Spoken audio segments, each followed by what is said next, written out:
Arĩ muthenya wa gũkũngũĩra itumbĩ thĩinĩ wa thĩ, mĩhang'o itũ ĩtwerekeirie cukuru-inĩ wa mũthingi wa Mĩtahatũ mwena wa Ngewa kaunti-inĩ ya Kiambu. MCA wa gĩcigo gĩkĩ egwĩkinyĩtie gũkũ gũkũngũĩra mũthĩ ũyũ hamwe na arutwo aya na njĩra ya kũmahe o mũndũ itumbĩ.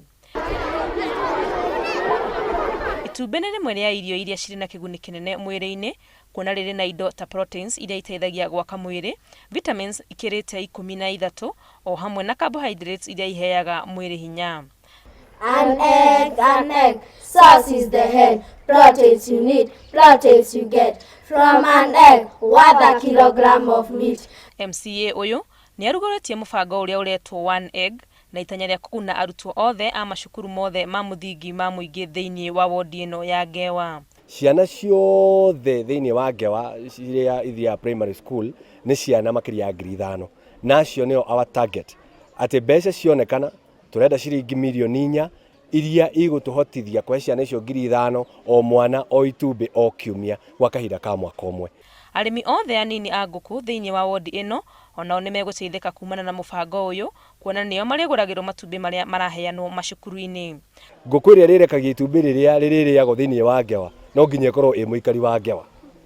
Ũguo nĩ kuga atĩ twakũria arĩmi aya anini, mũndũ wĩna ngũkũ 5, 10, 7 acio nĩo tũra target.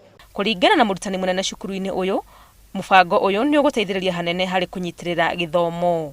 Nĩ ũndũ wa rĩmwe disadvantages iria ikoragwo thĩinĩ wa itũra mahinda mamwe, gũgakorwo ona kwĩna shortage ya irio, mwana arĩte itumbĩ nĩ ũndũ wa protein ĩrĩa ĩ thĩinĩ wa itumbĩ nĩ ekũhota gũsustainwo for the rest of the day kana mũthenya harĩa ũtigarĩte na athome wega. Itumbĩ no rĩoneke rĩrĩ inini no thĩinĩ warĩo rĩrĩ na nutrients cia bata cia gũteithia gwaka mwĩrĩ, na nĩkĩo o mwaka Jumaa ya kerĩ ya mweri wa 10 ũigĩtwo ũrĩ mũthenya wa kũririkana itumbĩ thĩinĩ wa thĩ.